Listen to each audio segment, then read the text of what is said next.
when a renowned atheist professor publicly mocked faith in front of Barron Trump. He believed it would be just another effortless intellectual takedown.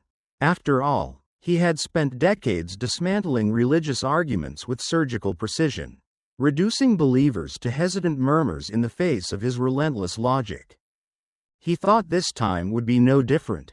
It happened at an elite academic conference, a gathering of the country's brightest minds, where scholars prided themselves on their rationality and progressive ideals. Among the attendees was Barron Trump, a young man whose presence sparked murmurs throughout the hall. Some whispered that he had only been invited because of his last name, while others acknowledged his academic merit. Professor Richard Anderson, an intellectual titan in his field, had built his career on exposing what he saw as the absurdity of faith. His lectures were more than just lessons, they were performances. Faith was the punchline, and God was the joke. So, when he spotted Barron Trump sitting quietly among the students, a sly smirk played on his lips. This, he thought, was an opportunity too good to pass up.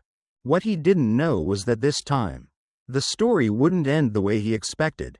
Because on this day, for the first time in his career, the professor would meet an opponent he could not defeat. The setting was nothing short of prestigious, a renowned academic conference where the nation's most brilliant young minds gathered to discuss philosophy, science, and the evolution of human thought.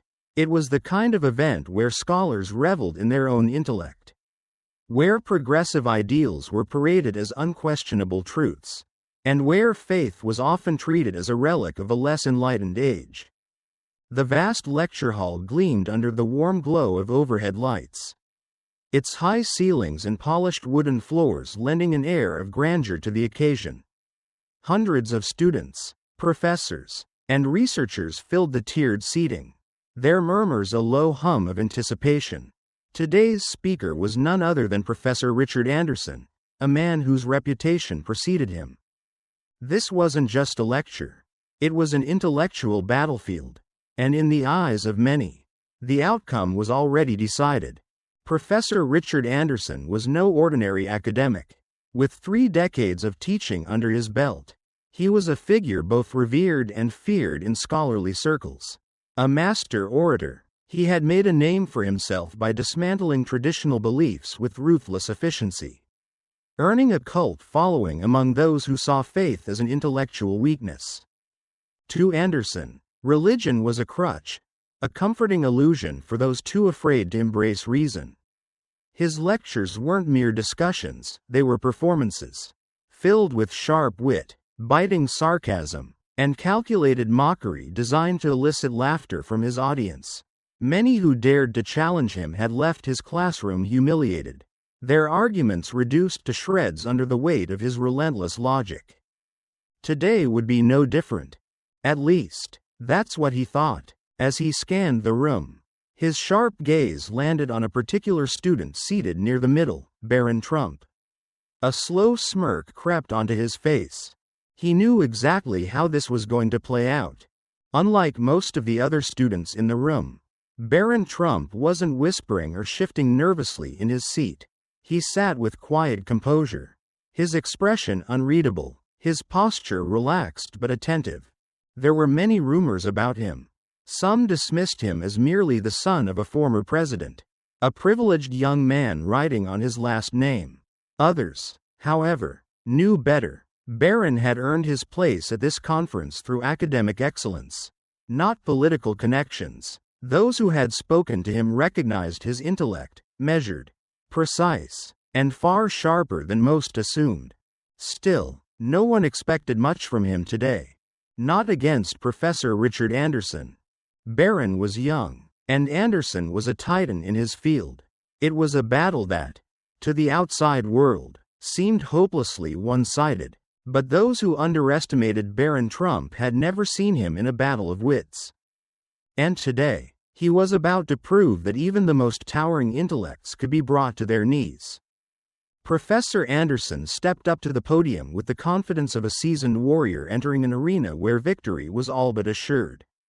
The audience hushed as he adjusted his glasses and cast a knowing glance across the sea of eager students and faculty members. "Ladies and gentlemen," he began, his voice dripping with authority. "Today we are here to discuss a fundamental shift in human intelligence, the transition from antiquated superstition to modern rationality." A few chuckles rippled through the room. Those who had attended Anderson's lectures before knew exactly where this was going. "For centuries," he continued, pacing in front of the massive screen behind him, "humanity clung to myths and fairy tales to explain the unknown. Thunder was the wrath of Zeus. Disease was a punishment from the gods. And in the 21st century," he paused for effect, his gaze flicking briefly to Barron Trump before returning to the audience. "Some still choose to believe in an invisible man in the sky, despite overwhelming scientific evidence to the contrary."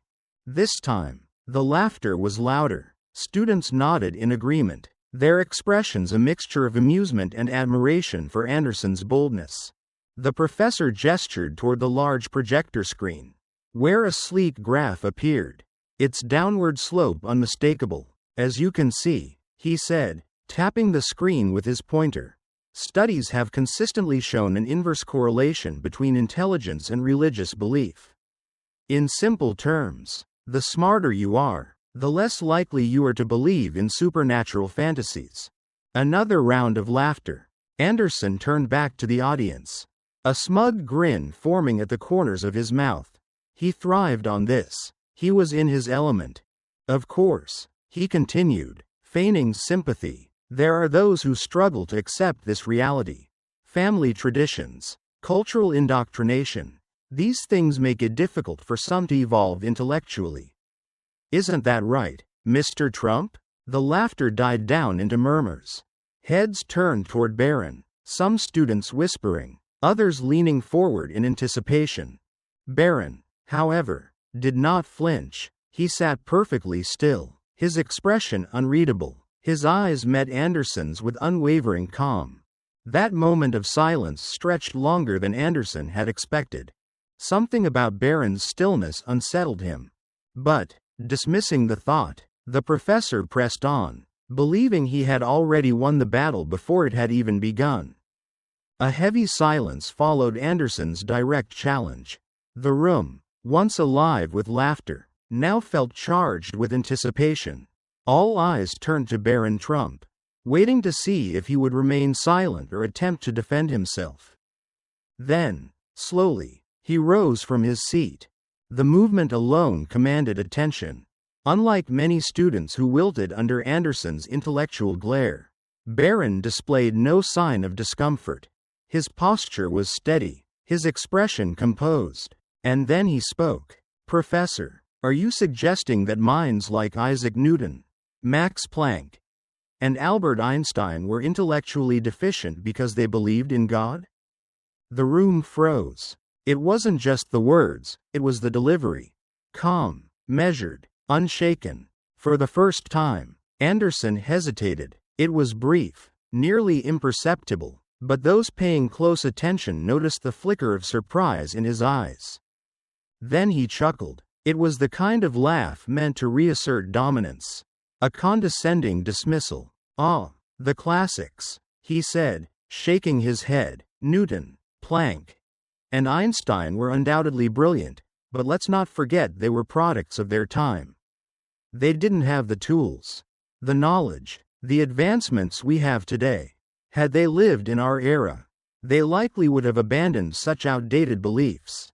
A few murmurs of agreement rippled through the crowd, but the laughter had died down.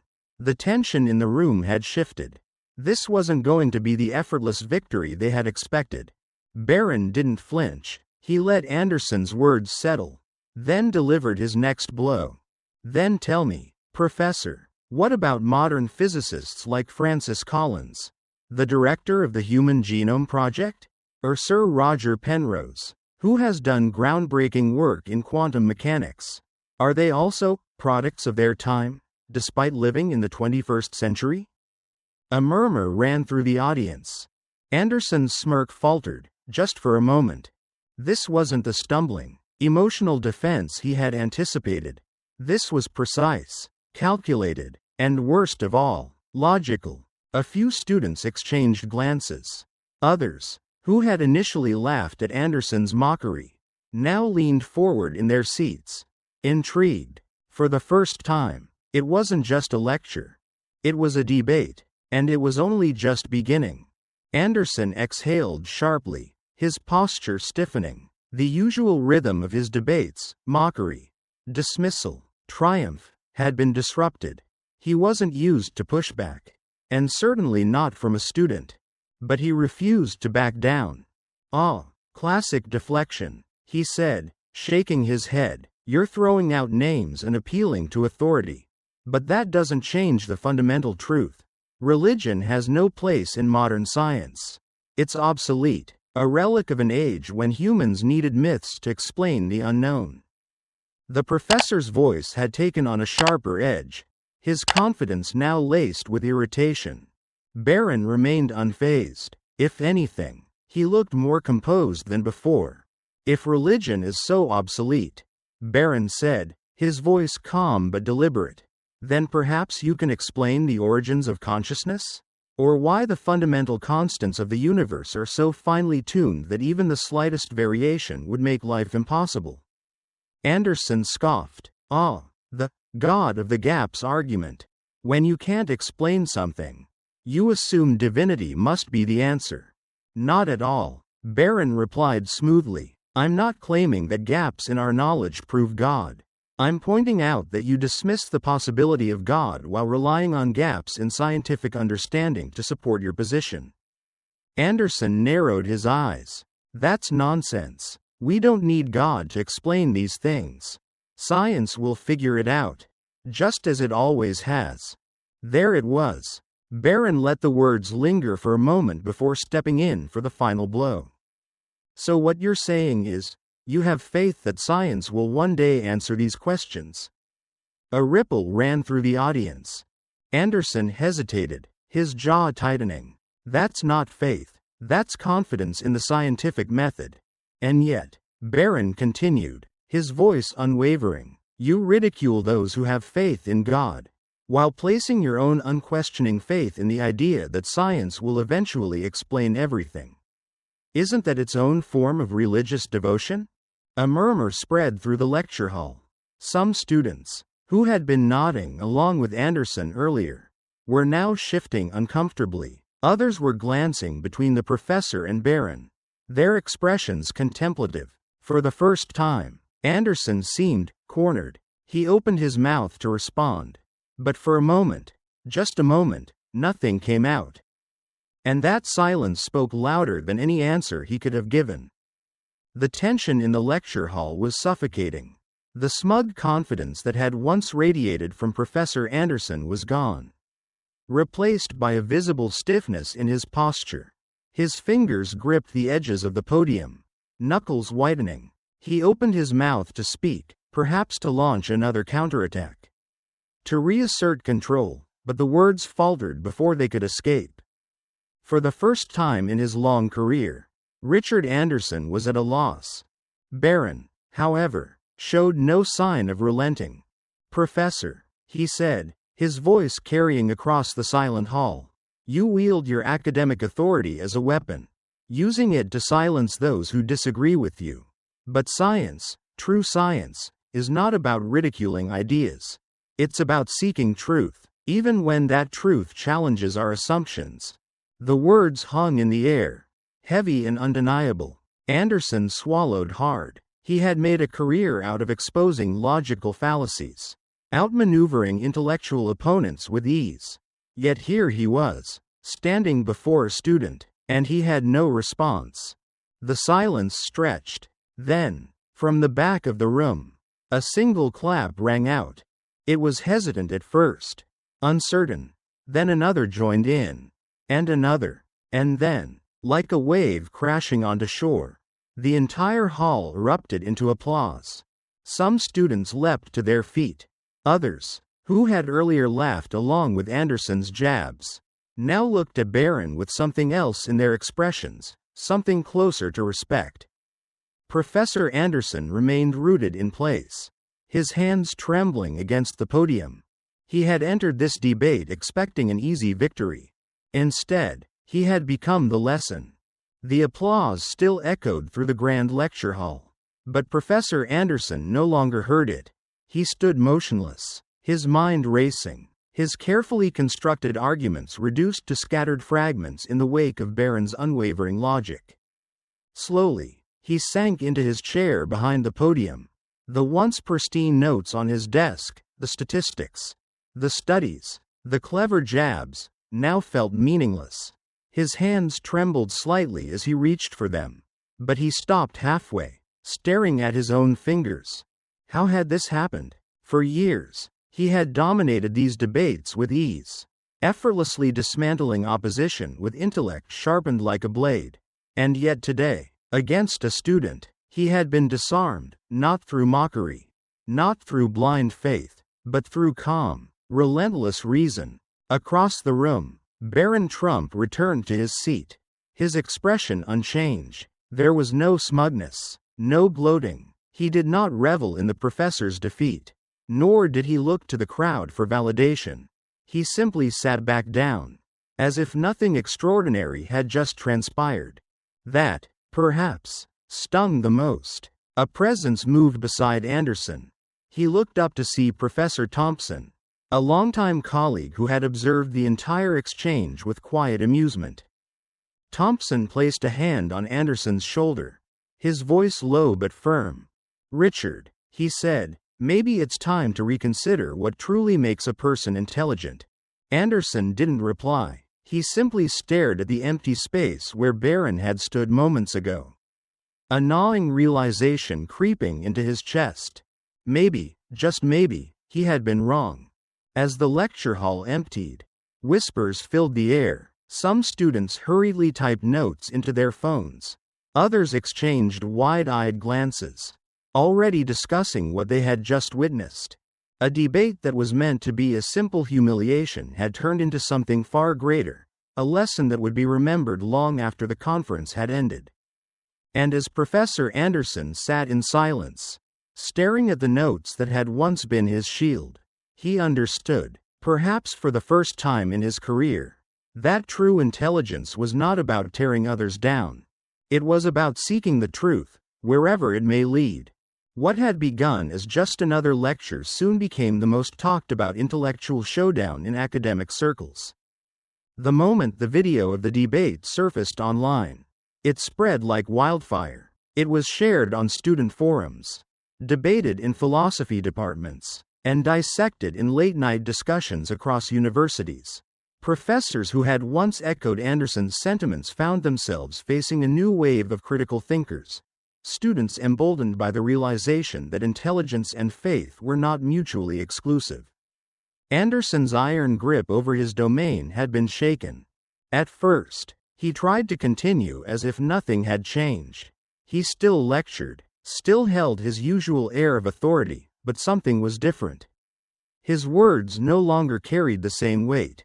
His students, once captivated by his biting critiques of religion, now listened with skepticism. Some even dared to challenge him, invoking the arguments Barron had presented that day. And worst of all, he had no satisfying rebuttal. Slowly, subtly, the professor began to withdraw. His lectures grew less confrontational. The once fiery debates that had defined his career became rare. In the quiet moments of his office, alone with his books and theories, he found himself wrestling with a question he had never dared to entertain. What if I've been wrong? Meanwhile, Barron Trump carried on as if nothing had happened. He did not seek out interviews. He did not boast about the debate. He simply continued his studies, unbothered by the storm he had left in his wake. But those who had witnessed that day knew the truth. Barron hadn't just won an argument. He had changed the conversation. And that, more than anything else, was a victory no one could take away. Some debates are forgotten as soon as they end. Others leave a lasting impact. But this became legend. The intellectual showdown between Professor Richard Anderson and Barron Trump was no ordinary exchange. It was a moment that forced people to question their assumptions, to reconsider what they believed about faith, intelligence, and the nature of truth itself. For Anderson, it was a humbling reckoning. His once unshakable confidence had been fractured, not by insults or empty rhetoric, but by a student who had refused to be intimidated. The defeat wasn't just public, it was personal. And long after the applause had faded, it lingered in his mind. For Barron, there was no need for celebration. He had not come to humiliate, nor to prove superiority, only to defend truth with logic and reason. And he had done so without resorting to mockery or condescension. That was what made his victory so decisive. But the story didn't end in that lecture hall. The video of the debate went viral, spreading across university forums, social media platforms, and intellectual circles worldwide. Some hailed Barron as a symbol of reasoned faith. Others saw Anderson's defeat as a cautionary tale about the dangers of intellectual arrogance. Yet, through it all, Barron remained unchanged. He did not seek the spotlight. He did not chase fame. He simply continued his journey, just as before, because, in the end, this was never about winning an argument. It was about standing for truth. If this story inspired you, don't forget to like, share, and subscribe to Shadow Secrets. We bring you the most compelling stories, intense debates, and legendary confrontations that challenge the way you think. Hit that subscribe button so you never miss another epic showdown. And remember, true intelligence isn't about tearing others down. It's about seeking the truth, no matter where it leads. Thanks for watching, and we'll see you in the next video. Rocket fire.